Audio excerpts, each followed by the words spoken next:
On the night my son called me the help, I was sitting at a table next to the kitchen doors with a glass of tap water and a suit that didn't fit right. That was the plan. That had always been the plan. My name is Clifford Gaines. I'm 67 years old. My hands are rough. My truck is old.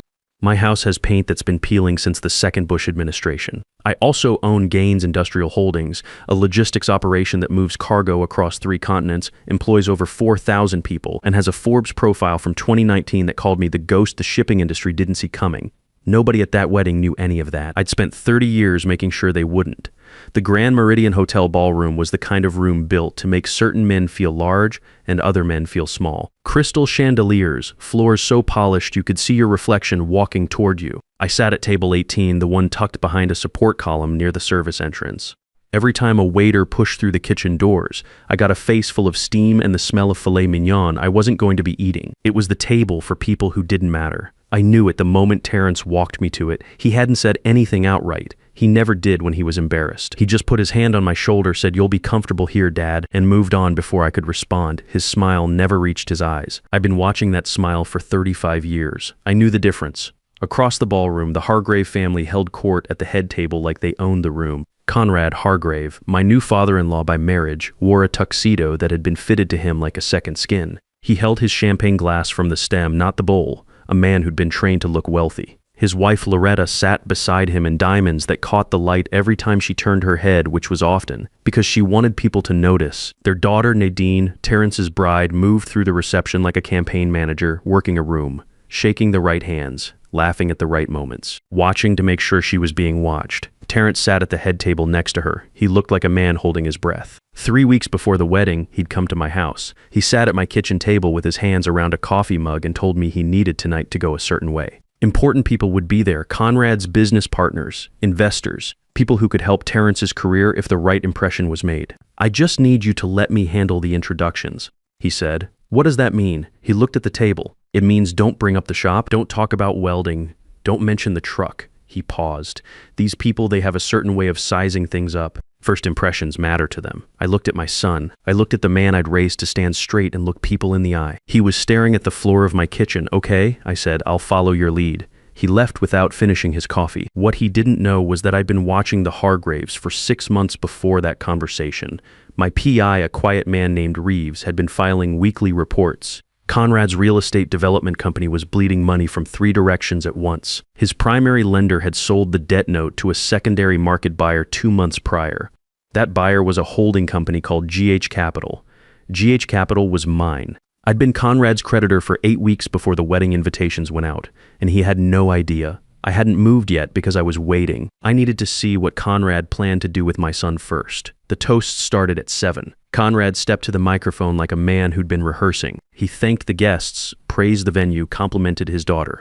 Then he turned to Terrence with the particular smile of a man about to do damage while sounding generous. "My son-in-law came from very modest circumstances," Conrad said.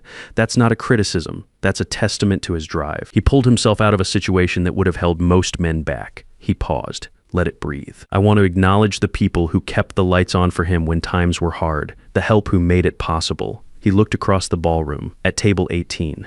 "At me, that man there," Conrad said, pointing, "did the best he could with what he had. We respect honest work." He raised his glass. 400 people raised their glasses and looked at me like I was a prop in someone else's story. I looked at Terrence. He was looking at the tablecloth. He didn't say a word. He didn't stand up. He didn't correct his father-in-law. He sat there in his rented tuxedo and let the moment pass like it was nothing. "That was worse than anything," Conrad said.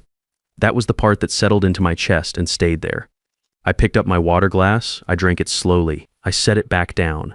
Then I started making a list. I drove home alone in the Ford.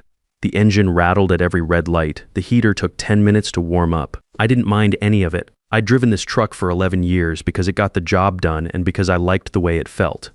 Honest, straightforward, nothing pretending to be something else. When I got home, I moved the kitchen table, rolled back the rug, pressed my thumb into the knothole in the floorboard. The panel slid open. I went down the stairs. The basement is not what you'd expect under a house like mine. Soundproofed walls, 12 monitors arranged in 2 rows, a mahogany desk, a server rack humming in the corner, a framed Forbes cover mounted in a plain black frame, the ghost of logistics. How Clifford Gaines built an empire from the shadows. I'd built the operation down here, starting when Terrence was 5 years old, working nights after he went to bed, taking calls from cargo managers in Rotterdam and container brokers in Long Beach, while my son slept 10 feet above my head. I sat in the leather chair and called Roland Vickers. Roland had been my attorney and chief strategist for 18 years. He didn't ask why I was calling at 11 on a Friday night. He already knew. Pull up the Hargrave file, I said. It's on your center screen, he said. I figured tonight would be the night. Conrad Hargrave's company, Hargrave Property Development, had been running on borrowed time for nearly a year. He owed $4.3 million to a commercial lender who'd sold the note to GH Capital 8 weeks ago. GH Capital reported to Roland. Roland reported to me. Conrad had been making his monthly payments to an account he thought belonged to a regional investment group in Atlanta. He had no idea the man he'd just called to help in front of 400 people was the one cashing those checks. There's more, Roland said. We pulled the document Terrence signed. 3 weeks before the wedding, Terrence had signed a legal waiver prepared by Conrad's attorney. The document surrendered Terrence's future claim to any inheritance from Gaines Holdings as a condition of the marriage. Conrad had presented it to him as a formality, a way to keep the family finances clean and separate. Terrence had signed it without telling me. I read through the document on the screen. He didn't even call me, I said. No, Roland said. He didn't. I sat with that for a moment. What else? The $80,000 personal loan. Conrad funded Terrence's engagement ring and the honeymoon. High interest terms. Terrence has been paying it back in installments. He didn't want you to know he didn't have the money. I understood then what had happened to my son. It wasn't sudden, it was slow. Conrad had spent 2 years pulling Terrence into debt, into dependence, into a version of himself that needed the Hargrave family to survive. By the time the wedding arrived, Terrence wasn't making free choices. He was managing obligations that didn't excuse the table, that didn't excuse the silence, but it explained some of it. Buy the personal loan, I said, and I want a surveillance team on Nadine. Full coverage. I want to know her schedule, her contacts, anyone she sees regularly outside the marriage. Roland paused. We've already been running preliminary on her for 2 months. You need to see what we have. He sent the file to my screen. I opened it and read for a long time without saying anything. Nadine had been seeing her personal trainer, a man named Leroy Dade, since before the engagement. The relationship had continued through the engagement period and into the final weeks before the wedding. Reeves had photographs, timestamps, hotel records. The pregnancy she would announce 12 days after the wedding, the one she would present to Terrence as the start of their family, was dated to a week when Terrence had been out of state on a job site. I closed the file. How solid is this? I asked. Solid enough for a DNA test to finish the job, Roland said. We just need a sample. We'll get one, I said. Give me time. I looked at the monitors for a while after I hung up. The shipping data scrolled across the top screens. A freighter I owned was crossing the Atlantic somewhere south of the Azores.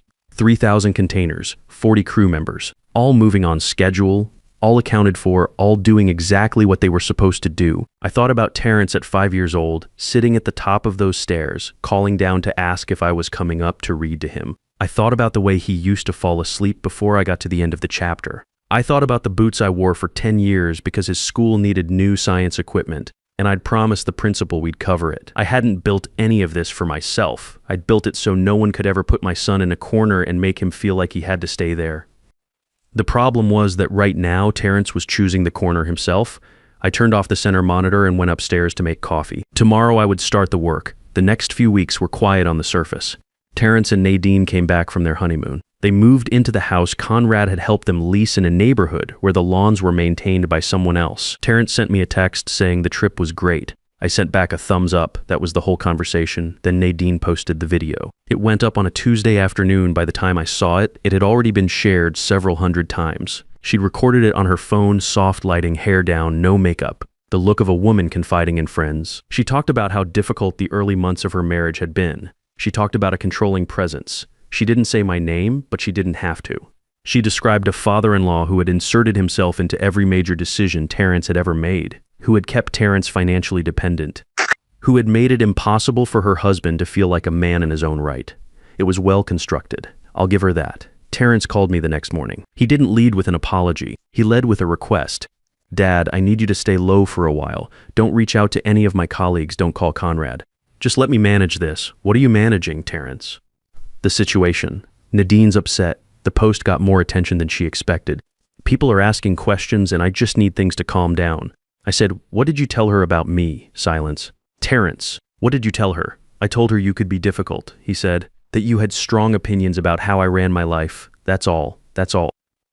35 years of 18-hour workdays, of eating leftovers so he could have the good lunch, of sitting in that basement at midnight running numbers so his future would have a floor under it.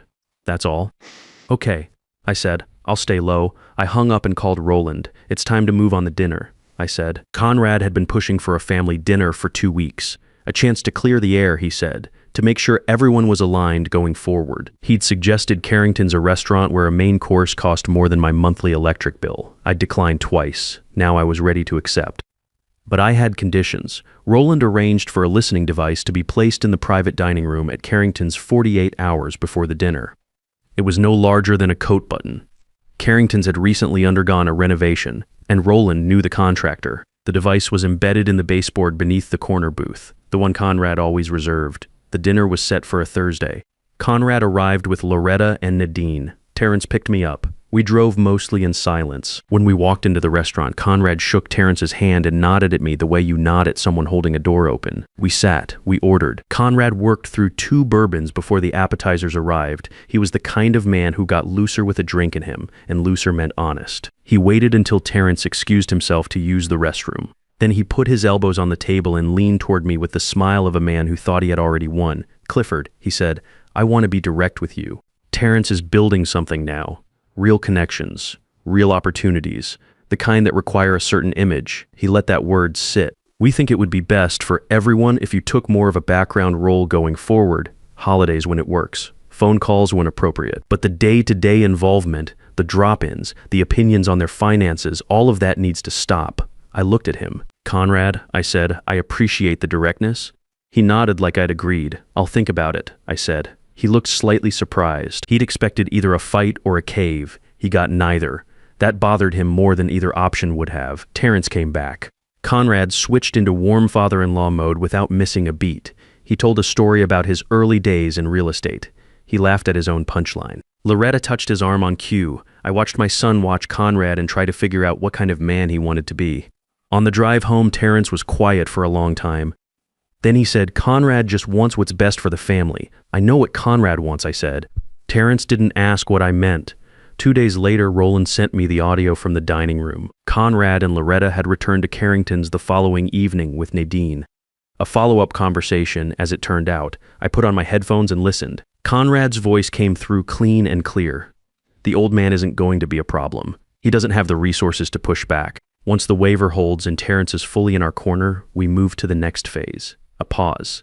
The sound of a glass being set down. Terrence is a good earner. Loyal. That's useful. But he needs to understand that loyalty runs one direction now.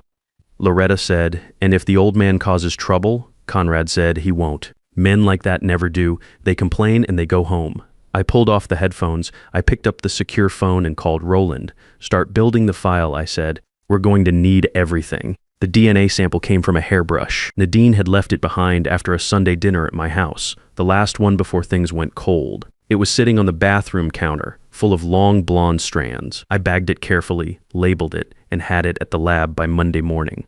Roland had Terrence's DNA on file through the company's executive health protocol. We'd set that up 3 years ago when I'd added him as a beneficiary on the corporate insurance. The comparison took 9 days. The result came back on a Wednesday. Probability of paternity, 0%. I sat with that paper for a long time. I didn't feel satisfaction. I didn't feel vindicated. I felt tired in the way you feel tired when something you were hoping to be wrong about turns out to be exactly what you feared. I called Roland and told him to add it to the file. Then I called Reeves and asked him to get me a confirmed name on the father. He came back in 48 hours with what I already suspected. Leroy Dade. Nadine's trainer, the hotel records, the timestamps, the photographs, everything was there. I didn't tell Terrence yet. I needed him to hear it in the right order, in the right place, with the right evidence in front of him. Told out of sequence, it would just be his father making accusations about his wife. I'd learned that much about my son. He needed to see it himself. The lawsuit came first. Conrad filed a civil suit against me on a Friday afternoon, $5 million. The claim was intentional interference with a family relationship and emotional damages. His attorney was a man named Preston Okafor, known in this city for taking cases apart piece by piece. Conrad had to have borrowed serious money to afford him. He was betting everything on this move. The filing showed up on my screen at 4:47 p.m. I read it through twice. It described me as a manipulative and financially abusive parent who had spent decades undermining Terrence's independence. It described Nadine as a victim of a hostile extended family. It was fiction from the first paragraph to the last. I called Roland and told him we were going to court. "Do you want me to find you a litigator?" he asked. "No," I said. "I want you in the room, and I want Terrence in the room." "Terrence doesn't know any of this yet. He will," I said. Before that courtroom, I drove to Terrence's house the next morning. He answered the door in a t-shirt, coffee in hand, looking like a man who hadn't slept well. He saw my face and stepped back to let me in without me asking. We sat at his kitchen table. I put the file in front of him, everything. The recording from Carrington's, the DNA results, the paternity confirmation, the financial records showing Conrad's insolvency, the waiver Terrence had signed and what it was actually designed to do. He didn't say anything for a long time. He read the recording transcript twice. He looked at the DNA result. He looked at the photographs of Nadine and Leroy Dade. He set them face down on the table. "How long have you known?" he asked. "I started suspecting before the wedding," I said. "I had confirmation on the DNA 9 days ago." He nodded slowly. He wasn't angry yet. He was in the place men go before anger arrives. The quiet place where everything is still rearranging itself. "She told me the baby was mine," he said. "I know. She cried when she told me. She was so happy." He stopped. I was happy. I didn't say anything to that. There was nothing useful to say. He looked at the recording transcript again. He found the line where Conrad called him a good earner. Where Conrad said loyalty ran one direction. He read it twice. He was going to cut me off too, Terrence said. Once he had what he needed. Yes, he put the paper down. He looked at the table. Then he looked at me. "I left you sitting at that table," he said. "In front of everyone, you did. I let him call you the help. You did." He didn't try to explain it. I respected that. Explanations at that point would have been for his comfort, not mine. "What do you need from me?" he asked. "Conrad is taking me to court," I said. "I need you to walk in there with me. Not to fight for me, to tell the truth about what you signed and why you signed it. That's all I'm asking." Terrence was quiet for a moment. Then he said, "I'll be there." I stood up. I picked up the file. I looked at my son sitting at his kitchen table with his coffee going cold and his marriage already over in every way that mattered. "One more thing," I said. "The morning of the hearing, wear the charcoal suit. Not the one Conrad bought you. The one I gave you for your 30th birthday." He looked up. "Yes, sir," he said. I drove home. I had work to do. The courtroom was the kind of room that was designed to feel final wood paneling. High ceilings. The sound of every footstep carrying further than it should. Conrad arrived with Preston Okafor and 2 associates. Okafor was exactly what his reputation promised. Sharp suit, measured movements, the relaxed confidence of a man who charged $1,500 an hour and knew it. Conrad sat at the plaintiff's table and looked across at me like he was already counting the settlement. I sat at the defense table in my gray suit. The one from 6 years ago, the one that pulled at the shoulders. Terrence sat beside me in the charcoal suit I'd given him for his 30th birthday. He sat straight. He didn't look at Conrad. Judge Paulette Ross came in and the room stood. She was a precise woman who ran her courtroom the way good captains run ships. No wasted time. No tolerance for theater. Roland had appeared before her twice in the past decade and told me she had no patience for cases built on emotion rather than evidence. Okafor opened with a strong 30 minutes. He painted Conrad as a successful businessman who had welcomed a young man from modest circumstances into his family, only to be targeted by that young man's father out of jealousy and resentment. He used the word sabotage 4 times. He called me a shadow presence who had manipulated Terrence for decades. He was good at his job. I watched 2 jurors nodding along before he even finished. Then Roland stood up. He didn't make a speech. He walked to the evidence table and opened his briefcase. He placed a stack of documents in front of Judge Ross and handed copies to Okafor. "Your Honor," Roland said, "the plaintiff, Conrad Hargrave, filed this suit claiming financial and emotional damages caused by my client. Before we proceed, the court should be aware that as of this morning, Conrad Hargrave's company, Hargrave Property Development, is in default on $14.3 million in commercial debt. The holder of that debt is GH Capital." Roland paused. GH Capital is a subsidiary of Gaines Industrial Holdings. The room shifted. Conrad leaned over to Okafor and said something. Okafor held up one hand without looking at him and kept reading the documents Roland had provided. Roland continued, "We are also entering into evidence a recorded conversation conducted at Carrington's restaurant in which Mr. Hargrave describes his son-in-law, Terrence Gaines, as a, quote, good earner whose usefulness would end once the asset transfer was complete." Roland clicked a small recorder on the table. Conrad's voice came through the courtroom speakers, clear and unhurried, the voice of a man who thought he was safe. Conrad stood up. That recording is illegal. That is inadmissible. Judge Ross looked at him over her glasses. Sit down, Mr. Hargrave. He sat down. Roland finished the recording, then he entered the DNA results. Then the financial records showing 8 years of irregularities in Hargrave Property Development's books, wire transfers, mislabeled contracts, revenue reported to investors that didn't match internal accounts. Okafor was quiet through all of it. He was reading fast, flipping pages, looking for the angle that would let him recover. There wasn't one. He'd taken a case built on a lie, and the lie was now on a projector screen in front of a federal judge. Judge Ross looked at Conrad. Mr. Hargrave, you testified under oath that your company was financially sound. Is that testimony consistent with these records? Conrad didn't answer right away. I stood up. I didn't hunch. I didn't shuffle. I stood to my full height and I buttoned my jacket, and I looked at Conrad across the room with the same eyes I'd used to close contracts in Rotterdam and Singapore and Long Beach. Not angry eyes, just clear ones. Your Honor, I said, my name is Clifford Gaines. I am the founder and principal of Gaines Industrial Holdings. GH Capital, which holds Mr. Hargrave's debt, reports to me. The waiver my son was pressured to sign was designed to remove him from his own inheritance so that Mr. Hargrave could position himself as the primary financial influence in my son's life. Everything in this room today is the result of a plan that started before this wedding and was never about family. It was about access to assets that don't belong to the Hargraves. Conrad looked at me like he was seeing me for the first time, like the man at table 18 had just walked off the page of a different story entirely. Okafor gathered his files. He leaned close to Conrad and spoke quietly. Then he stood. Your Honor, given the new information presented, I must withdraw as counsel effective immediately. He picked up his briefcase and walked out. Conrad sat alone at the plaintiff's table. Loretta was in the gallery. She didn't move to him. Nadine wasn't there at all. Judge Ross dismissed the case with prejudice. She referred the financial irregularities to the federal prosecutor's office. Terrence and I walked out together into the afternoon. We stood on the courthouse steps and neither of us said anything for a while. The city moved around us the way it always does, indifferent and continuous. I have something for you, I said. I handed him a folder. Inside was the deed transfer for the corner office at Gaines Industrial Holdings. His name was on it. You start Monday. You earn the rest.